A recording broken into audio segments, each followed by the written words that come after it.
Nagaan Waaqayyoo hunduma keessaniif haa baay'atu. Walaloo gabaabduu kanaa seeraan dhaggeeffadhaa. Har'a so'atis hooluma fakkaattaa, yommuu dubbattu immoo jagnuma fakkaattaa, keessi onee duwwaa ta'ee, fuuldurri keetis bu'aa ba'ii ta'ee, atoo kan nu hubattu badiisa boonni kee, bittaa fi gurgurtaa yaada garaan kee, bittaa fi gurgurtaa yaada garaan kee. Atoo akka Yihudaa beekaa of seetaati, qalbii diddiirrachuu silaa waan beektuuti, yoo dubbattu immoo dhugaa jettee, adii gurraachessaa sobnatti dubbatte, taayitaadhaaf jettee dhugaa jajallistee, dheeraa gabaabsitee beekaa wallaalchiftee. Dheeraa gabaabsitee beekaa wallaalchiftee.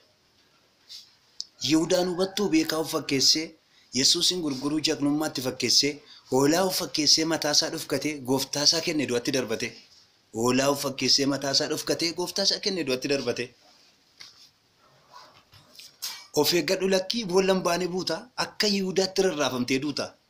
Deebi'uu yoo baattee dhiifaman argattu, raammoo si ol keessaa kanatti soorattu, raammoo si ol keessaa kanatti soorattu. Nama duratti illee kabajan argattu, xinnaa guddaan illee hunduu si tuffatu. Bifa kee huqqisee daaraa si fakkeessaa, guddina kee as butee umurii si gabaabsaa, mataa si guddisee miilla si qallisaa, maal sitti fakkaata yoo ilaaltu dhumnisaa? Maal sitti fakkaata yoo ilaaltu dhumnisaa?